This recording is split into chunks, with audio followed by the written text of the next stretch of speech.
a mais um Pode Mãe.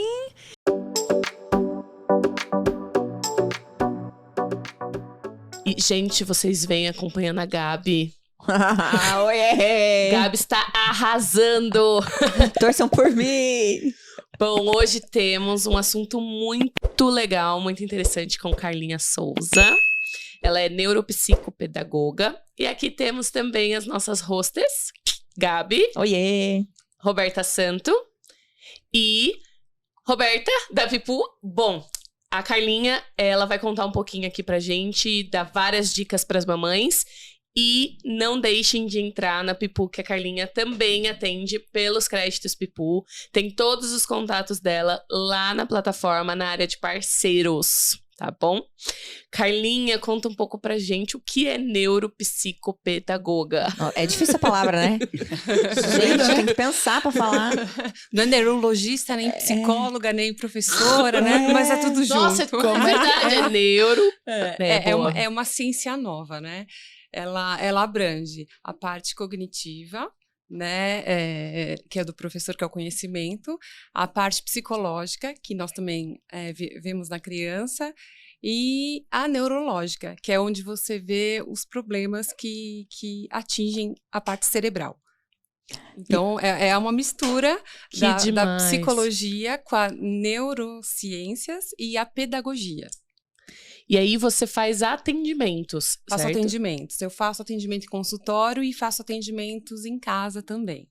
Né? Às vezes a gente vê que a criança tá com algum probleminha, tá com dificuldade na escola.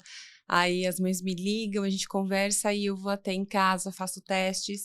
E se de repente eu identifico alguma coisinha mais acima do normal, nós indicamos para os testes. Né, que são os testes neuropsicológicos.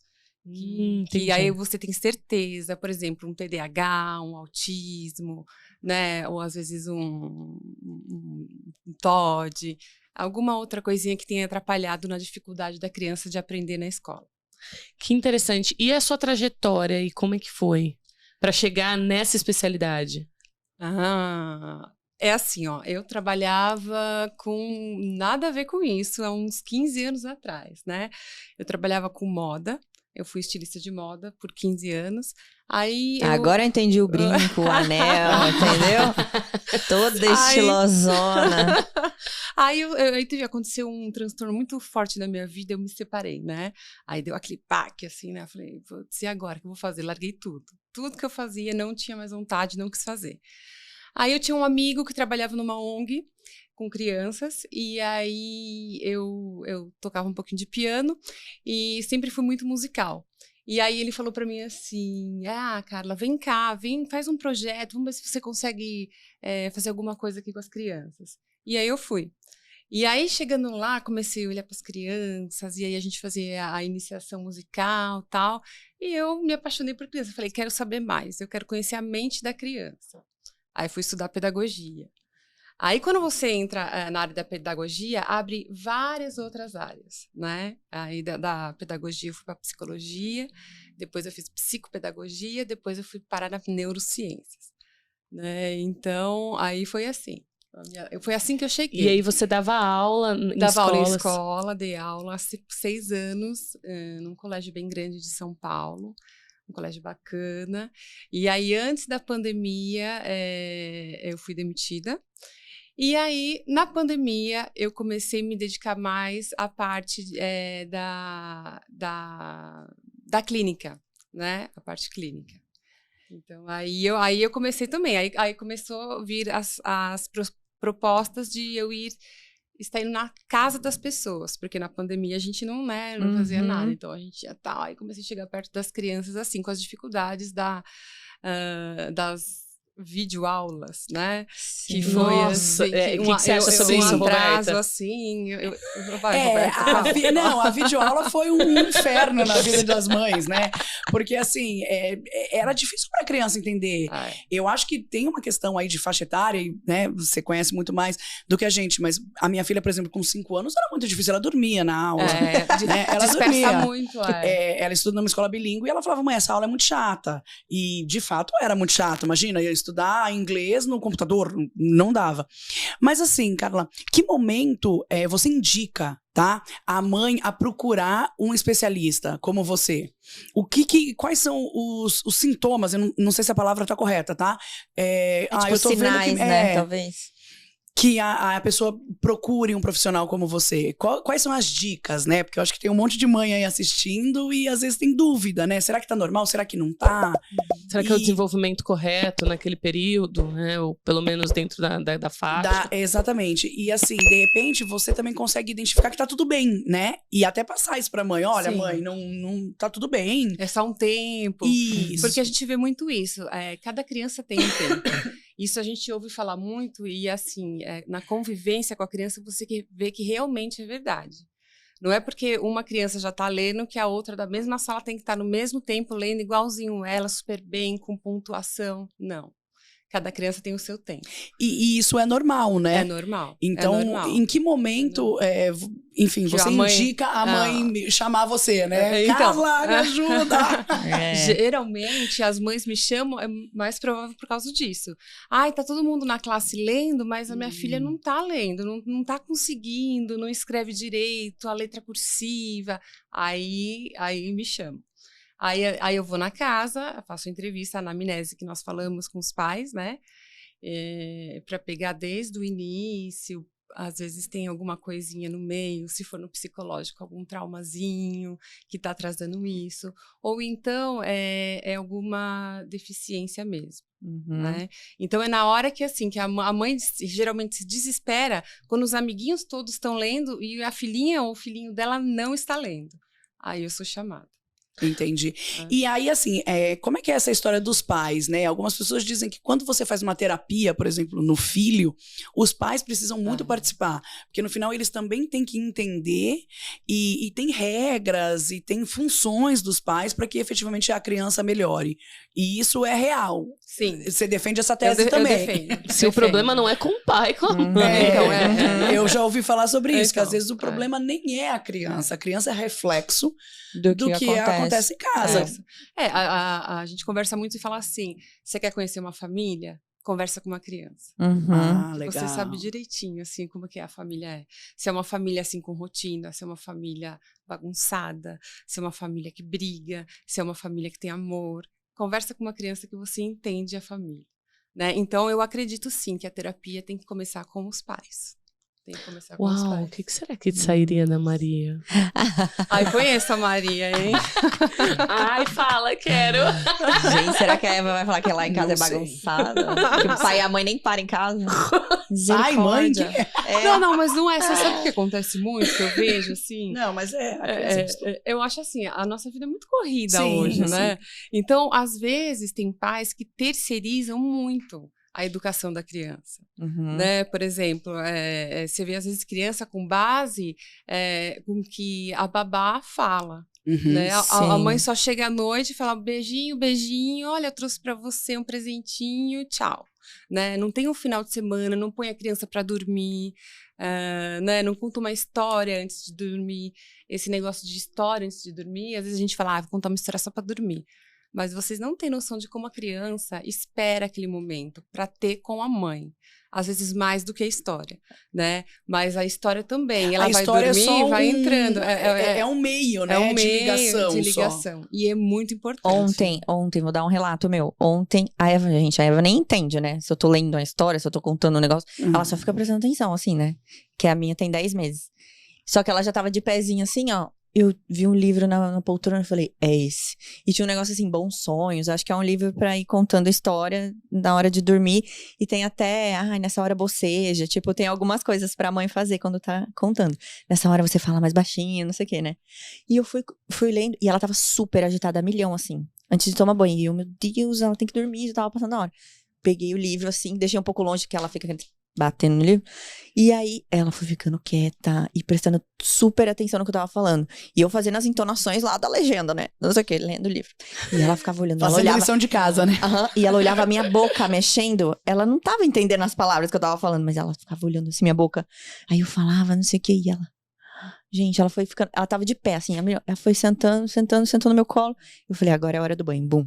Banho, dormiu. Banho, dormiu. Vixe, a historinha de milhões ontem. Então, sabe aquela história também que a gente sempre ouve, assim, quando a mãe tá grávida e conversando com a criança, põe música pra criança ouvir. Isso é super verdadeiro também, gente.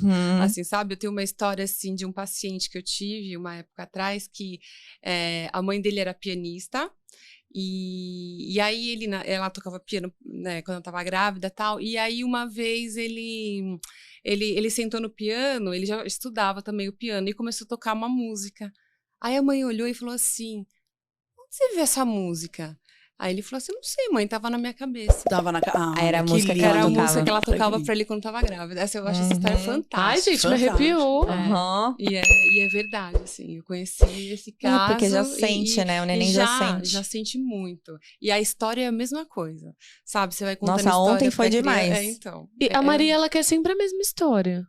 Que história ela quer? O Chapeuzinho Vermelho. Chapeuzinho Vermelho?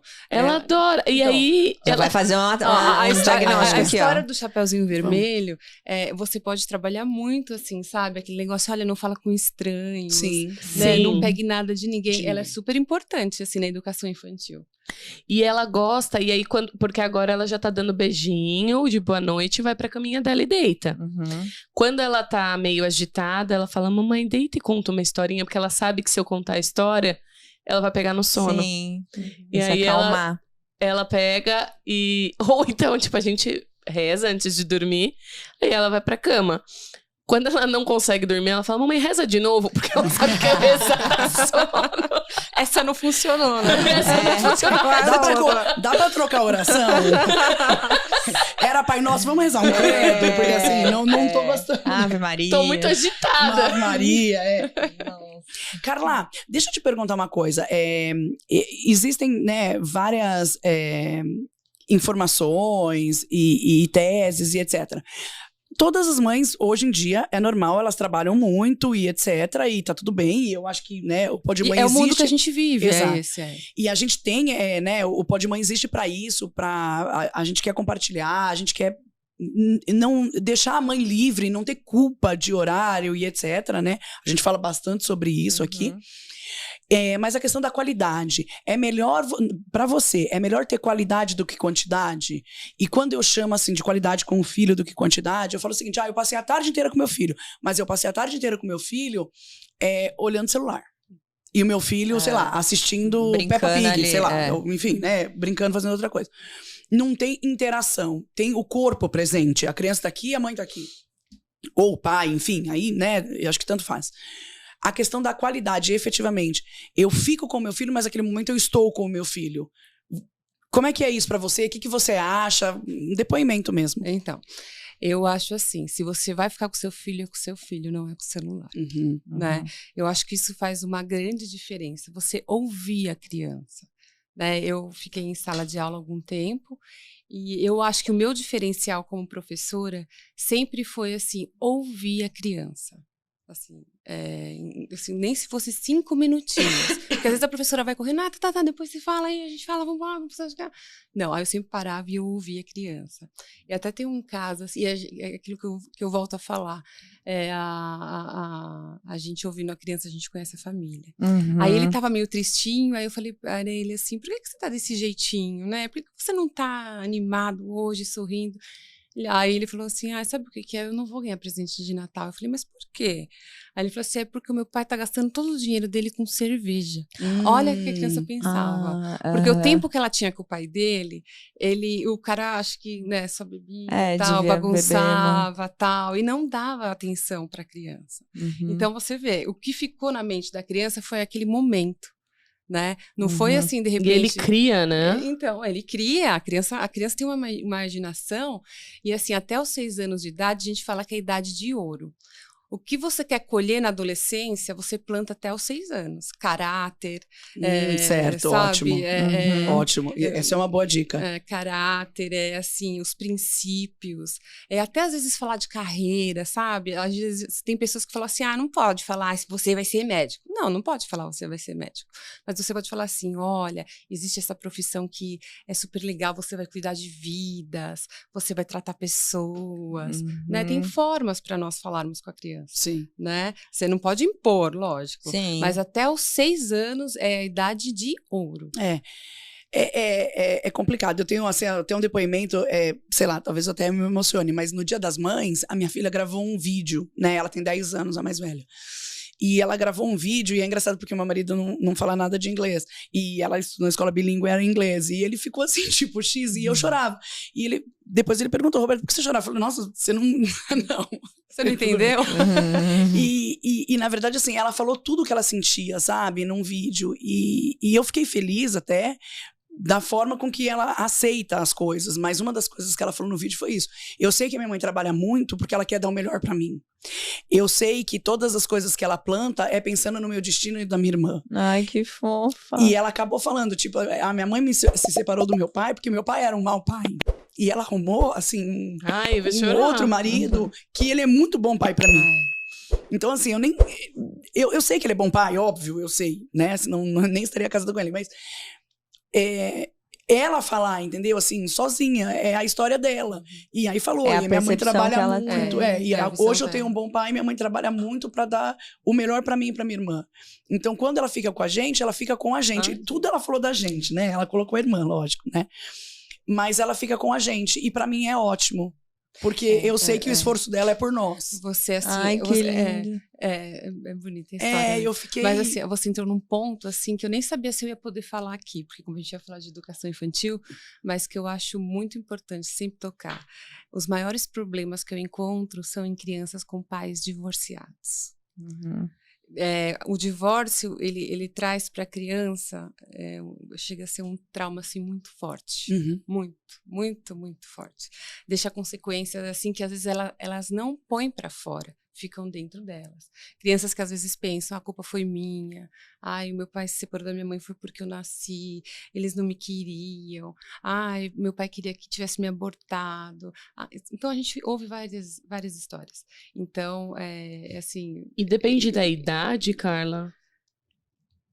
Desse trauma ser mais... Sim, depende da idade. Mais profundo, talvez? Quanto maior for a criança, né? Mais tem entendimento. Mas na pequena também não deixa. A pequena, às vezes, fala assim, eu queria que meu pai estivesse com a minha mãe.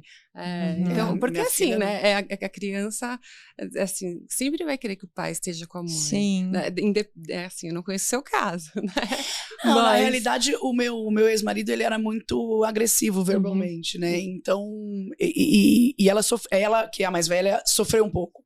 E eu acho que ela ficou com medo dele. Sim. Ela tem medo dele até hoje. Na verdade, o sentimento que ela tem por ele é medo. Então, não é um sentimento gostoso de sentir. Não.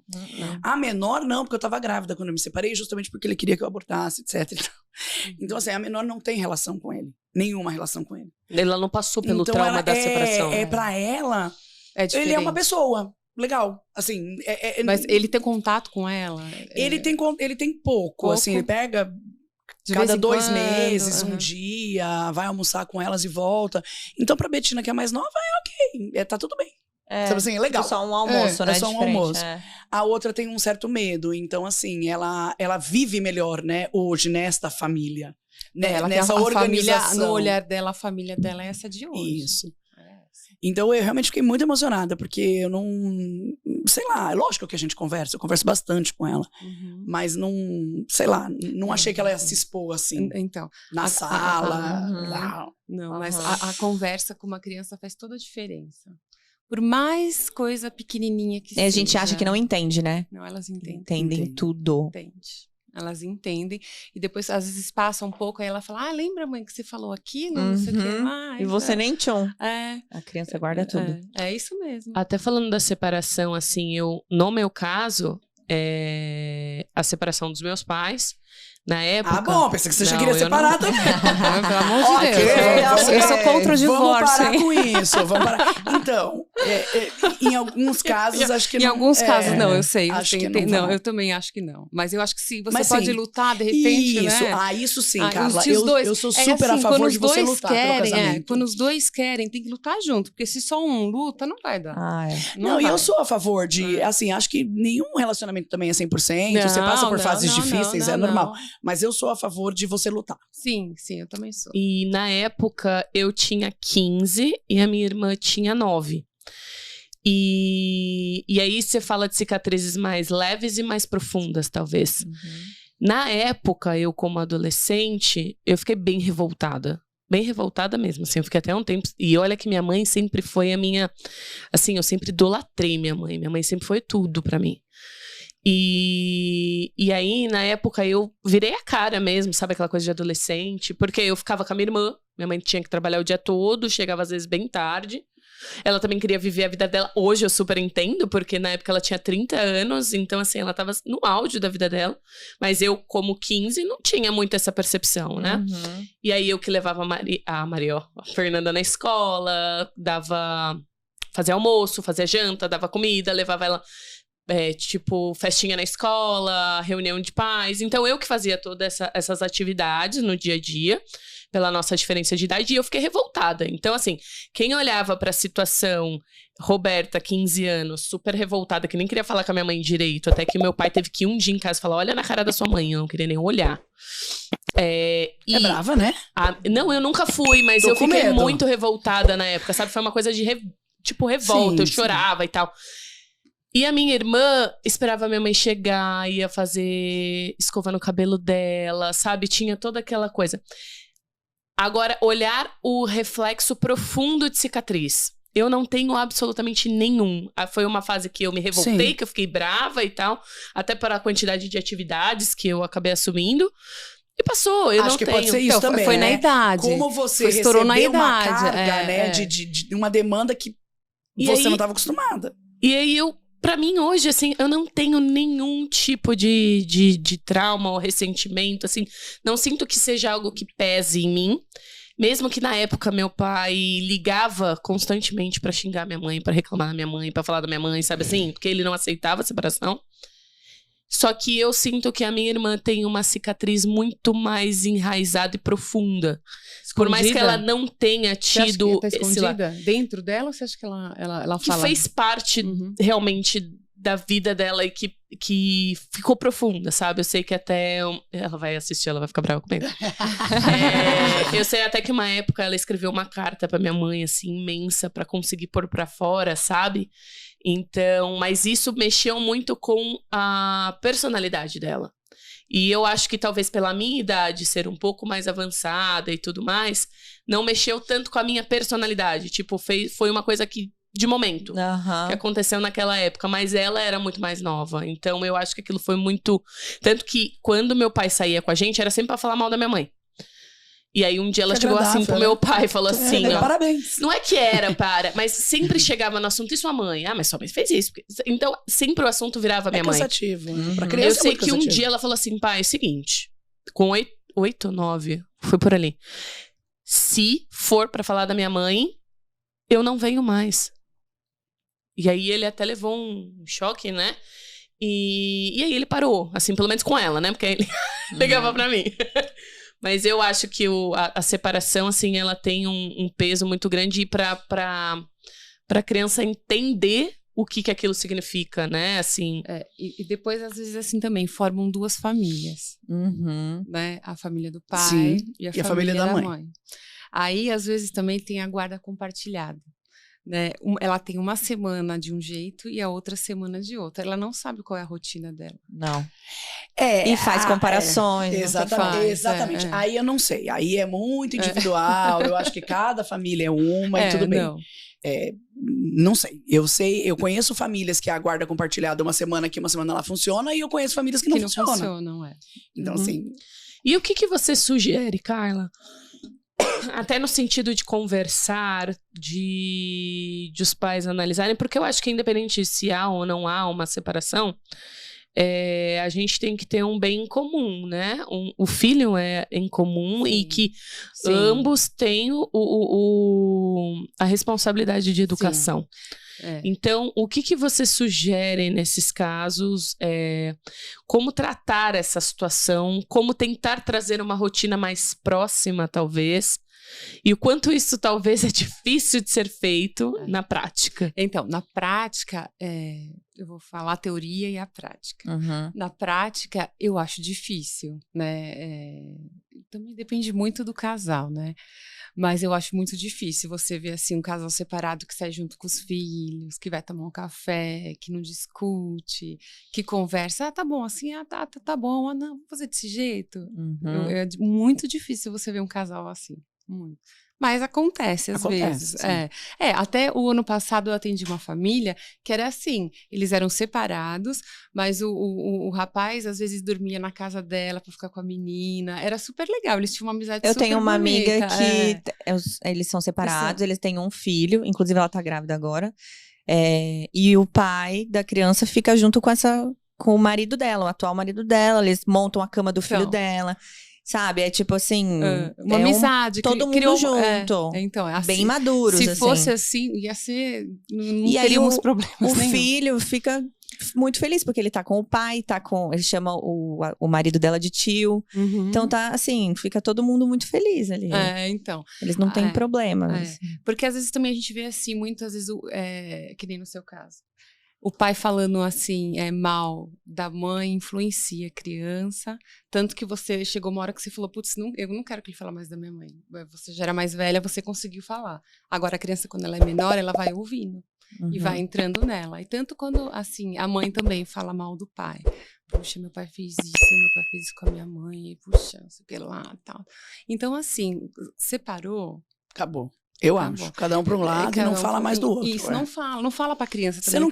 Você não quer falar bem, não tem problema, mas não precisa falar mal. E daí a criança também escuta uma coisa numa casa, vai, chega, fala na outra, e vira um negócio. Então é assim, o certo... E fala na escola. E independente de tudo, ela vai ser sempre a mãe da criança e ele sempre vai ser o pai.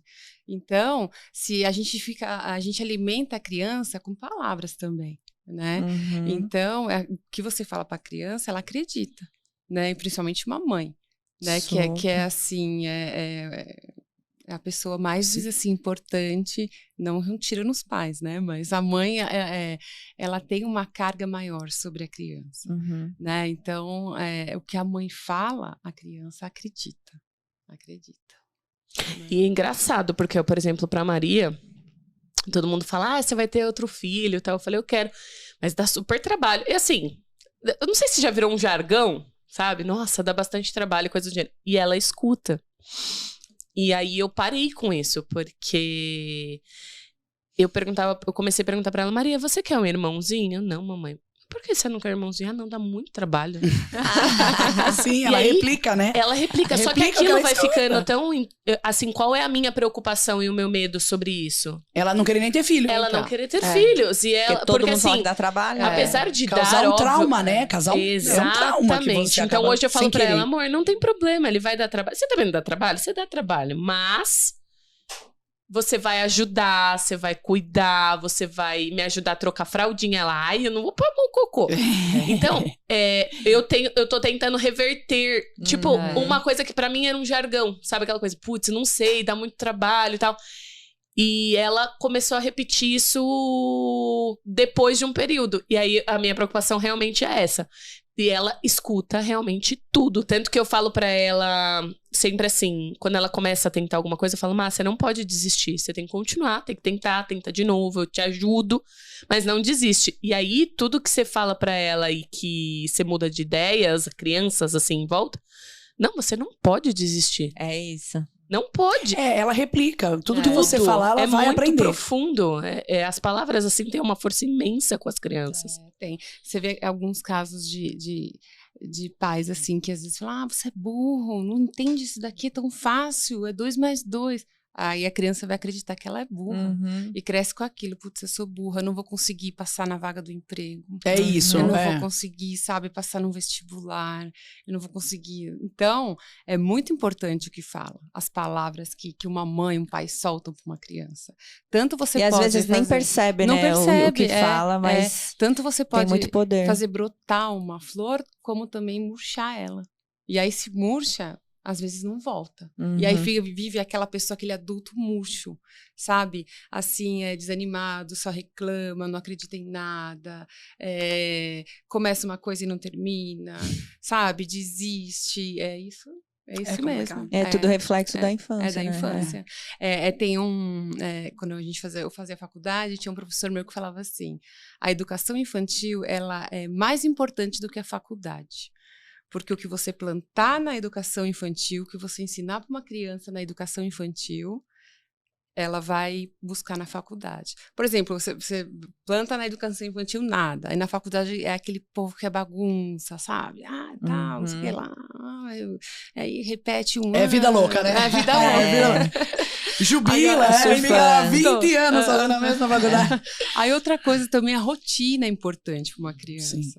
Carla, deixa eu, por conta do nosso tempo que eu vi que tá acabando. Jura? Não. Então, eu sei que você escreveu livros. Conta um pouquinho dos seus livros para nós, por favor. Então, eu tenho 3 livros. Olha. Uma como ilustradora, que é uma poesia que a autora fez sobre uma criança autista.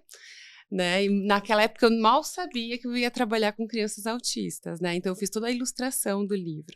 Depois eu lancei um livro para adolescentes, que eu tive um trabalho com adolescentes durante 5 anos, que chama O Anjo e o Violão, e fala sobre o suicídio. São 10 amigos e um deles se suicida. E os outros 9 têm que sobreviver com o suicídio, porque eles eram muito próximos. Nossa. Né? E aí ele deixa uma carta, um envelope negro no livro que assim só conta no final. Então o mistério do livro é esse, o que tem dessa carta negra. E a garota principal do livro, ela tem medo de abrir aquela carta, porque ela se acha um pouco culpada, né? Então aí, isso é uma história real, Carla? É uma história real. É uma história real baseada em meninas que eu atendia, que se mutilavam. E aí eu peguei os personagens são desse grupo. É uma história de cada uma menina que tinha ali. E aí eu fiz o livro, eu transformei em romance, né? Sim. Coloquei música, que eu sou muito musical. Eu acho a música muito importante, gente, para criança também. Já sai outro caminho, né? Mas então, o Anjo e o Violão é isso, né? Então, ele fala sobre suicídio. Aí eu dou dicas, assim, sabe? Eu ponho pensamentos de adolescentes do que elas me falavam e conselhos, como a personagem principal aconselhava elas, eu aconselho como a psicologia fala, né? Então, é uma trama bem assim. Agora me conta uma coisa, Carla. Quem cuida de você? Porque deve ser pesado, deve ser triste. A hora que você escuta, que você, né? Acompanha as histórias, acompanha. Sei lá, você falou do livro, eu fiquei arrepiada, assim. Eu tô toda emotiva. Eu trouxe um livro, eu vou deixar aí pra vocês lerem depois, se vocês quiserem. Difícil, né? Não é assim. A gente tem que fazer a gente terapia. É humana também. Isso, a gente é humana também. Sim. Você vai querer dar a mão e sair correndo com essas crianças, sei lá. Então, e fora o problema dos outros, assim, a gente fala às vezes assim, o psicólogo tem que deixar o problema no consultório, né? E você não consegue. Eu acho muito frio. Você ouviu um problema assim tão sério. Tão sério. Principalmente infantil, né? Então, acho que principalmente com criança. Assim, ó, é que a gente não tem tempo, mas tem vários casos pra contar. Sabe, assim... mas você volta. Algumas vezes. Né? Ela assim, volta. Com certeza. Uma coisa que me impacta muito é com relação a essa questão do suicídio na adolescência, porque nesses últimos tempos eu tenho tido muitos casos próximos, né, de adolescentes que se suicidaram ou de mães amigas que estão passando por esse problema com os filhos. E eu queria, assim, pelo menos uma breve sua, qual a sua opinião sobre isso, passando por tantos casos, escrevendo o livro, pensando sobre isso, né? Eu queria um pouquinho da sua opinião óbvio que não existe um certo ou um errado ou um motivo único, mas eu acredito que existem semelhanças entre casos. E qual que é realmente o seu pensamento sobre esse assunto? Toda vez que a gente começava uma terapia sobre o suicídio, aí eu perguntava assim, o suicídio, ele é um ato de coragem ou de covardia? Eu não sei dizer. Então, eu também não sei dizer. Não sei. Pesada, né? Eu acho que é um pouco de covardia. É achismo, tá, gente? Enfim.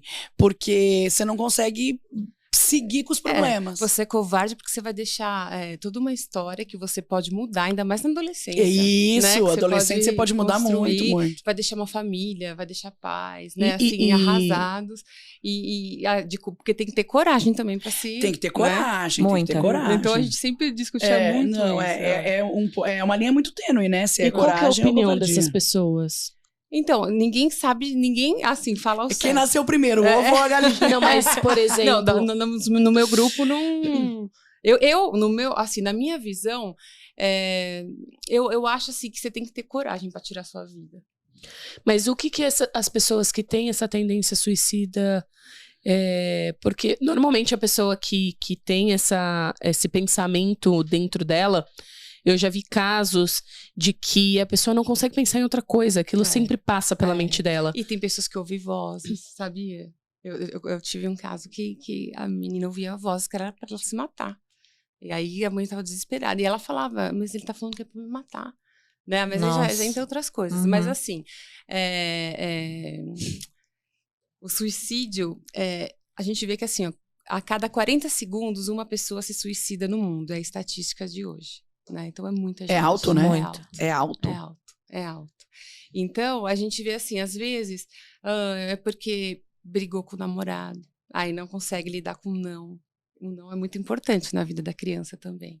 Se você não fala não na infância, quando a vida falar um não, ela não aguenta. Não dá pra criar na bolha, né? Aí ela foge, e às vezes o suicídio é uma porta pra fugir do não.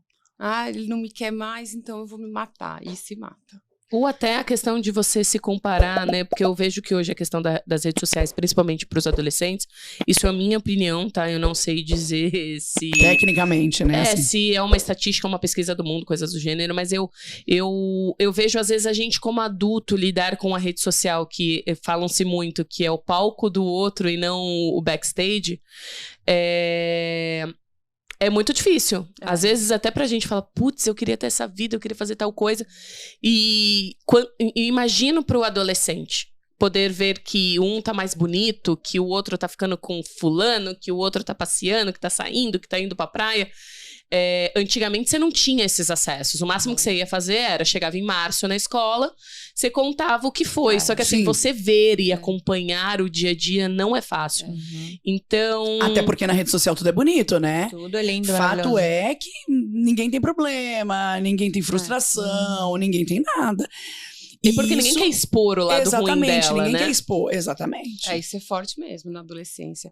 Aí tem outro caso também que eu queria falar sobre suicídio, mas é o último. Homossexualidade. Eles têm um índice muito forte de... Porque os pais não aceitam. Não aceitam. E não, os pais não. E ainda, por mais que esteja tudo muito liberado, ainda existe muito preconceito na homossexualidade. Eu acho que isso vem caindo, né, Carla? Eu acho que sim. Tá caindo gradativamente. Não, se a gente comparar 10 anos atrás, nossa, é outra então, coisa. Eu vejo que tá caindo, é isso. Mesmo 10 anos, que é um espaço curto, e falando em sociedade, eu vejo que tá bem evoluído. E eu imagino, né, que a tendência é evoluir ainda mais. Não, eu também acho. Não é só a questão da homossexualidade, né? Eu acho que todos os preconceitos estão caindo, graças a Deus, né? Porque... Então, não faz muito sentido na vida que a gente vive ficar com preconceito por isso ou por aquilo. Mas eu acho que existe muito dentro da própria pessoa. Né? Por que assim, eu nasci ela assim, não quer muitas vezes se aceitar. Por que eu nasci assim, desse jeito? Por que eu nasci com esse corpo? Né? Eu não sou assim, por exemplo, não sou mulher. Né? Eu tenho um espírito de homem, eu tinha que ter vindo no corpo de homem. É muito assim. Aí também já entra em outro assunto, mas é um índice muito grande também de suicídio. E aí muitas vezes essa pessoa não chegou nem a contar para a sociedade sobre sua opção sexual. Não, às vezes não, por isso que não aguenta. Entendi. Nossa, é bem pesado. É difícil. Eu queria até, não vai dar tempo, mas eu queria só que você desse uma palhinha aqui, Carla, que você tá bem focada nesses últimos tempos com a questão do autismo e do TDAH. Inclusive, nós fizemos um podcast com a Ju, que é amiga da Gabi, que tem um filho com um grau de autismo. E a gente viu que teve bastante pessoas perguntando, compartilhando, porque existe uma dificuldade, inclusive, de identificação.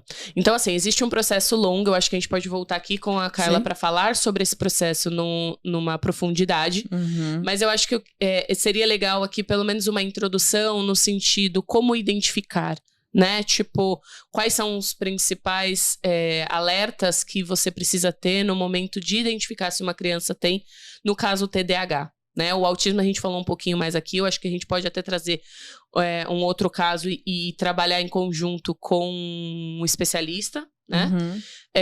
Mas o TDAH em específico, como que eu identifico, o que é o TDAH, na verdade? Então, TDAH significa o transtorno de déficit de atenção e hiperatividade. Então, é aquela criança inquieta. Eu estou falando da infância, porque depois tem a parte adulta também. Então, é aquela criança que não para quieta, sabe? Que não consegue se concentrar em uma coisa, às vezes nem num desenho que ela gosta de assistir. Não consegue terminar uma leitura. Aí a professora na escola fica quietinho, senta um pouquinho, não sei o que lá, esse menino bagunceiro, não sei. Então, essa criança, ela é assim, ela tem a dificuldade da concentração. Né? Por isso que na escola ela não consegue ficar quieta. Aí ela tem que conversar com um amigo, aí ela tem que ir toda hora no banheiro, sabe? Porque aquilo ali não interessa, inquieta, né? Ela tá inquieta. E às vezes assim, o assunto da escola não é o que ela quer ouvir, né? Não é aquilo que ela tem. Mas o TDAH, quando ele gosta de uma coisa, ele se entrega por inteiro. Assim, por exemplo, se ele gosta de desenho, aí ele vai no desenho, vai se concentrar, fica só naquilo. Mas o resto não chama consegue atenção. se concentrar só e aí, no que assim, realmente a gosta. gente vê assim, uma diferença do TDAH e do autismo. O TDAH é super simpático, ele socializa com todo mundo, ele fala, né? O autista não, ele já é mais quietinho. Mais na dele. Né? Então, O autismo, no caso, a gente até conversando com a Ju, ele tem alguns estereótipos, né? No sentido de movimento, depende de do olhar grau do e tudo mais. tem. O TDAH tem algum tipo nesse sentido, mas que acaba ficando físico até às vezes na pessoa ou não? Não, físico não. É só aquela inquietação de não parar quieto no lugar, levanta daqui, daqui a pouco já tá ali, daí já tá lá. Né? A Maria Mas não assistiu um desenho inteiro. Chama a Carla. Chama a Carla. Eu não sei, Carla, gente. você quer o telefone? Eu acho. Vou te passar uma ela não paciente. Tô brincando. Gente, mas eu não sei. Eu tenho visto as crianças, a gente, de verdade, pais de agora, teremos que ter atitudes, assim, sobre a questão do tablet, gente, sério. Então. Porque eu vejo que as crianças, elas são muito imediatistas. Muito. E aí eu já não sei se é uma questão de TDAH ou se é uma questão até de ansiedade, porque ela põe no desenho, ela começou a assistir, ela fala, não já quero o próximo. Aí, sabe aquela coisa quando você tá escutando música, você fala, eu quero escutar a próxima, não quero mais essa, eu quero essa. E ela vai passando e ela não espera, ela quer aquele desenho naquela hora e pronto. E ela tá chegando num formato que, por exemplo, comida. Eu quero tal comida. Você tá fazendo, deu 2 minutos. Ela, mãe, tá demorando muito minha comida. Oi? Tipo, eu comecei a fazer agora. Espera. E aí, ela nem é tão agitada, assim. Não, a Carla conhece. ela Ela não é, ela é é calma. É carinhosa. Só que eu acho que algumas coisas e atitudes que a gente, como pai dessa geração, tá fazendo, tá gerando um nível de ansiedade muito grande nas crianças. Porque nós já somos, às vezes, ansiosos, né? Por mas causa das coisas. Aí, Rô, eu acho que vale até a gente, de repente, pensar num podcast para falar exatamente sobre isso. Mas eu não acho que são só os pais, né? Claro que a gente tem a parcela de culpa aí. Mas eu acho que a sociedade. Porque o mundo tá muito rápido. Exato. O mundo tá rápido, as informações estão rápidas. Eles vêm de uma geração que tudo é eletrônico, tudo é muito rápido. Então, eu acho que eles vêm diferente da gente. As brincadeiras são diferentes. Imagina, a gente jogava jogo, eu jogava banco imobiliário, eu jogava war. Eles não querem, é tudo eletrônico. É a geração deles. É então, difícil. Assim, e essa questão da internet, seja TikTok, seja Instagram ou qualquer plataforma, para adolescente é muito complicado. Então, eu acho que a gente vai ter que ter... Saber lidar com essa... exatamente. Eu A acho gente vai ter que importante ter um aprender, tempo, sabe? Dar um tempo. a Não lidar com deixar isso. assim, sabe, o dia inteiro. Não, em casa é 1h30 por Porque dia. tem criança- Eu já acho demais. Tem Mas criança 1h30. que é o dia inteiro naquilo, é só naquilo. E a mãe É vai 1h30 tem que por fazer dia. as coisas, vai deixando, né? Mas não, eu acho que se porque eles é um mundo tecnológico agora. É, mesmo. não dá pra você Não, fugir. você não sabe o que a Maria falou pra mim essa semana, gente. Isso foi demais. Ela chegou pra mim e falou assim, mamãe, eu quero uma caneta rosa. Falei, Má, eu não tenho uma caneta rosa aqui. Mas eu quero uma caneta rosa. Falei, Maria, olha lá, eu não tenho uma caneta rosa. A caneta rosa não vai cair do céu. Eu não tenho, você precisa entender que hoje eu não tenho. E a gente vai e comprar ou buscar essa caneta amanhã. Mas, mamãe, por que você não manda o moço trazer? Eu falei, que moço, Maria? O moço da moto que traz tudo. O iFood. Porque Mas eu é peço isso, tudo no é iFood. Então, isso. por que eu não posso pedir a minha caneta rosa? Então, é tão imediatista que, tipo, a qualquer hora e a qualquer momento eu tenho o que eu quero. Quiser. E aí, você pegar essa geração, que eu acho que tá mais ainda do que as que estão adolescentes hoje, eu acredito até que a Roberta consegue me dar um panorama, porque ela vê hoje e vê que a filha dela com 10 anos atrás não era tão acelerado quanto é hoje.